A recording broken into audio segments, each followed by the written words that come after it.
Anderlecht Veterinary School. The last remaining unrenovated building, out of the 19, that used to make up a veterinary complex, in Anderlecht, Brussels, has stood deserted since the 90s. We're thinking it remains unrenovated, because crews are just straight up terrified to even go near this place. Its deserted, crumbling halls lead to rooms that are each full of more horrifying stuff than the last. Oh, hand-blown bottles of questionable fluids, syringes and other old, rusty medical equipment, and that's just the beginning. The main attractions are the animal heads and brains and assorted parts stuffed into drawers throughout the building, which has come to appropriately be called the Horror Labs. Some parts are recognizable, some are not. Holy Land USA. Holy Land USA was once an 18-acre theme park in Waterbury, Connecticut, that at its peak in the 1960s and 70s saw upwards of 40,000 visitors per year.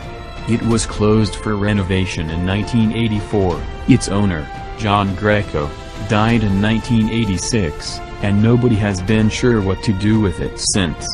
The property has been watched over by a group of nuns in the intervening decades, while it deteriorates more and more, and just gets more and more disturbing.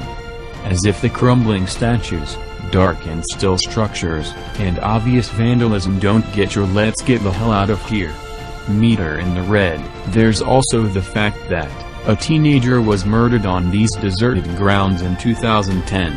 While police reports have shown instances of trespassing dropping, that really just means there are fewer people around, making the place even more isolated and terrifying.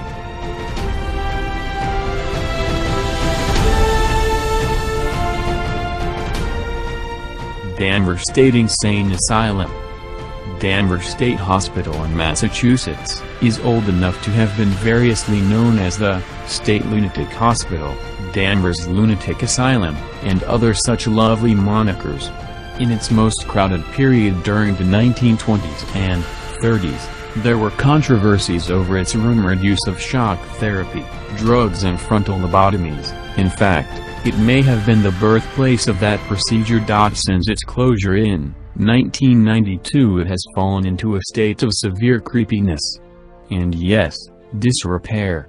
It was the setting for the excellent 2001 horror film Session 9, and did a lot of the heavy lifting in generating a truly dreadful atmosphere. While there have been efforts to renovate the area, the spirits have not been kind to those efforts.